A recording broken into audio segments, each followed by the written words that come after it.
Des informations bien écrites avec le stylo Big Round Stick dans le JT. Big Round Stick, écrit toujours comme au premier jour.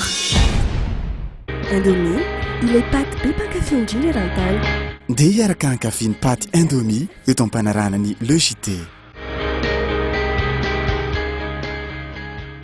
Au cœur de l'actualité du JT, en roulant avec Continental Auto. JK Group vous présente Immédiat, l'école de l'art de multimédia Mbatum Tsangan, téléphone 26 250 86 vous présente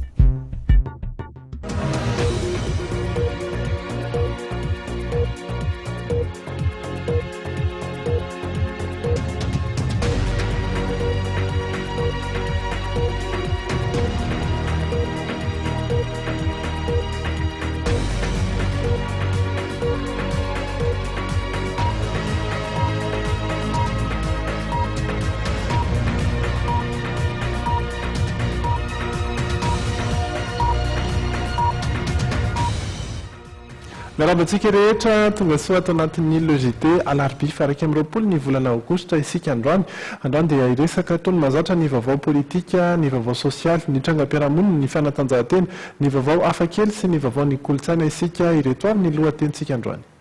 Tsy raikitra indray ny hetsika saika natao ny anklafy Ravanomanana tetsy Akorondrano io maraina. Afapo amin'ny fivoarany toedrarah ny SADC raha ny filazan'Andriamatoa Joakim Kisano tonga eto Madagasikara io arivo io. Tsy manaiky ny sazy ampiarina amin'izy ireo ny orinasa tsy miankina ao amin'ny fivimpamaha. Ao amin'ny tapany faharoa kosa no ahitantsika n'ity tovolahy Meksikana hafakely ity miaraka amin'ny vaovao ny taranja tenis sy ny fampafantarana ireo hetsika vita baka. Nolavy ny fitsarana avy momba ny lalam-panorenana avokoa ireo fangatahana izay nataon'ireo kandida nametraka fitoriana toy izay napetraka Andriamatoa Mamy Rakotoarivelo ny amin'ny tokony iverena ny CES amin'ny fanapahan-kevitra navoakan'izy ireo tamin'ireo kandida izay tsy nipetraka 10 andro eto Madagasikara izay lalàna voafaritra ao anatin'ny lalam-panorenana. Anisan'izany ihany koa ny fangatahana Andriamatoa Nirado Rafalimanana mikasika ny fijerena ny lalàna izay efa navoakan'ny CES bis. Ny amin'ny nanesoran'ny CES azy tsy ho ao anaty lisitra. Arak'izany dia tsy nanolotra olona isolo azy ihany koa ny kandida Nirado Rafalimanana nitovy tamin'ny Ankolafy Ravalomanana izay mbola nanolotra Andramatoa Lalao Ravalomanana ihany koa. Mba hanamarinana izany moa dia andrasana ny lisitra ofisialin'ireo kandida izay tokony avoakan'ny fitsarana manokana amin'ny sahanana fifidianana amin'ity faran'ny herinandro ity. Raha ny fanambarana avy amin'ny HCC ihany koa dia nolavin'ny CES hatrany ny fangatahana amin'ny fandiniana ny antota-taratasy filatsahako-fidiana avy amin'ny Andriamatoa Rakotomahanina Andrianaina Franklin James izay efa nolavy ny fitsarana manokana amin'ny sahanana fifidianana teo aloha ihany koa. Eo amin'ireo vaovao politika dia tonga eto amintsika Andriamatoa Joakim Kisano iraka avy amin'ny SADC ary natao hijery manokana ny fanarahantsika ny sorodalana izay napetraky ny SADC indrindra fa ireo teboka fito izay efa napetrany tany amboalohany amin'izao fotoana izao dia milaza Andriamatoa Joakim Kisano fa faly amin'ny zava-mitranga. Mateti-piavy ny iraky ny SADC izay tarihin'Andriamatoa Joakim Kisano eto Madagasikara. Zava-dehibe no ahatongavany araky ny nambarany teny Ivato indrindra manoloana izao fanapahan-kevitra no raisiny CES izao. Afapo ny SADC hatreto ary nanamarika fa efa manakaiky ny fahatotosany ireo teboka fito napetraka izy ireo tamin'ireo mpanao politika malagasy. Nanambara ihany koa ny SADC fa tokony anaiky izay didiny voaka ny malagasy fa tsy hanohatra ny lalàna. Noho izany, tsy tokony hitarika korontana ny fanalana ireo kandida telo fa vao maika aza tokony anamora ny fifidianana izany. Hiatra avy hatrany ho an'ireo manakatsakana ny fivoaran'ny fanomanana ny fifidianana ny sady iraisam-pirenena. Ce que nous avons préconisé la dernière fois et même la décision de la JIC, c'est de veiller à ce que les élections se tiennent cette année. Et c'est pourquoi l'élimination de tous les candidats en situation anormale devrait faciliter la tenue des élections cette année. Ny aloha izany anefa dia efa nandany tsy iona sahady amin'ny SADC ny Ankolafy Ravalomanana ity Ankolafy ity izay nanakina mafy ihany koa azy ireo. Tafiditra ao anaty fandaharam-potoana ny SADC indrindra nefa ny fionana amin'ireo vondrana sy antoko politika samihafa mandra-pialan'izy ireo eto an-toerana ny zoma zao. Bon, j'attends des résultats positifs. et j'attends des résultats positifs. D'ailleurs, on a eu toujours des résultats positifs. Parce que pour moi, qu'il y ait une contradiction, je ne peux pas dire que ce n'est pas un résultat positif, de qu'il y a de l'espace pour qu'on aille de l'avant. Hein? Ça serait négatif si le peuple malgache allait refuser qu'il ne veut pas des élections. Donc là, le peuple malgache ne veut pas des élections. Je ne crois pas. Je crois que tout le peuple malgache veut des élections. Ankoatra ny SADC sy ny vondrana afrikanina mahatoky sy mino ny voamerany ranomasimbe indianina fa hanaja ny lalàna ny mpanao politika satria mendrika ny isafidy amin'ny kahalalahana ao anatin'ny filaminana ny vahoaka malagasy hoy ny fanambarana nataon'ny sekretera jeneraly ny COI Jean-Claude de Lestrac. Tsy raikitra indray ilay hetsika saika nataon'ny Ankolafy Ravalomanana niaraka tamin'ny Pombazy voalaza fa mbola antony izao fanafoanana izao ny fisian'ny fanadinana baccalauréat. Tsy tanteraka fanindro ny hetsika izay saika ho tanterahin'ny Ankolafy Ravalomanana tetsy amin'ny tany malalaka tetsy Ankorondrano tamin'ity androany ity. Tamin'ny 12 ora no fotoana nomena ireo mpanaradia azy ireo ho tonga teny Antoerana. Raha ny tsikiatra dia olona iray no tazana teny Antoerana ka nanome toromarika an'ireo mpanaradia ny hetsika ho etsy amin'ny Magro. Raha ireo izay nivonina anaraka ny hetsika teny Antoerana androany ihany koa dia somary naneho ny fahasorenany noho izy ireo efa niandry ilay teny Antoerana. Ny antso-taribina atao tamin'ny mpitarika ny Ankolafy no nahalalana fa tsy hisindray ny hetsika amin'ity androany ity noho ny fanadinana baccalauréat izay mbola mandeha amin'izao fotoana izao. Ara-tsahivina dia omaly no efa saika hanatanteraka hetsika tetsy amin'ny kianjan'ny demokrasia ny Ankolafy Ravalomanana saingy tsy tanteraka noho izay antony izay ihany.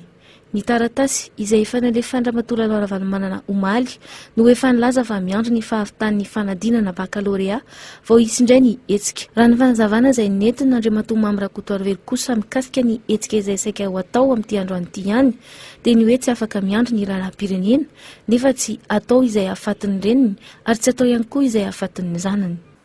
Momba ireo lehibe ny faritra izay nasorana tamin'ny toerana kosa dia nampiakapeo izy ireo ary mitady ny antony mazava nasorana azy ireo tamin'ny toerana. Milaza ihany koa izy ireo fa mitaky ny anatanterahana ny fifidianana filohampirenena sy ny amoahana izay daty mpifidianana izay faran'izay aingana. Tanteraka tamin'ny antsakany sy andava ny fifamindram-pahefana teo amin'ireo lehibe ny faritra 7 ny sorona sy ireo lehibe ny faritra vaovao. Ankehitriny, miakapeo indray ireo lehibe ny faritra teo aloha ireo ary nilaza fa mahatsikatra ny fisiana fandotoana politika atao amin'izy ireo. Voalaza fa tamin'ny fotoana nanaovana ny fifamindram-pahefana fa tsy minisitra miadidy ny faritra no tonga nanatrika izany fa ireo minisitra manana firehana sy fiandaniana politika hoy ny lehibe ny faritra Nalanjirofo teo aloha Saina Michel.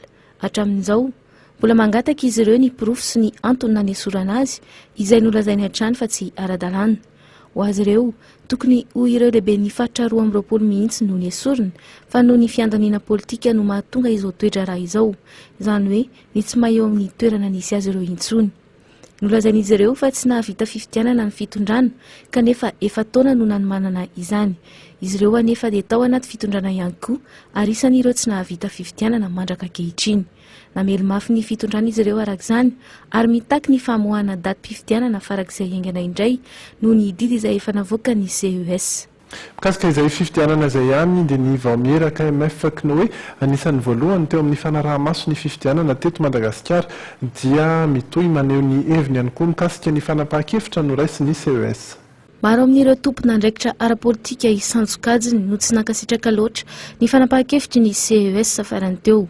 Maro ihany koa anefa ireo mankasitraka ary afa-po tamin'izany tahaka ny KMF Knoe, vondrana, mpanara-maso ny fifidianana ary mpanabe ny olom-pirenena. Tanteraka ny antson'izy ireo hatramin'ny volana May fa tokony horavana ny CES teo aloha fa fanapahan-kevitra politika no noraisiny tamin'izany. Nolazain'ny mpitondra tenin'ny KMF Knoe ary fa mifanaraka amin'ny lalàna mifehy ny fifidianana iny fanapahan-kevitra iny. Noho izany dia manainga ireo mpanao politika ihany koa ny KMF Knoe mba ametraka ambony ny soatoavana malagasy mba hisian'ny fitoniana na eo aza ny tsy fanekena sy ny fanoherana samihafa. Taorian'ny fanadihadian'ny KMF Knoe moa no nahafahan'izy ireo milaza fa mitaky fanaovana fifidianana avokoa ireo olom-pirenena manerana ny distrika 10. Toizantsika eo amin'ireo vaovao sosialy indray ary miaraka amin'ny Rindra Tahiry. Manao ny Tahiry.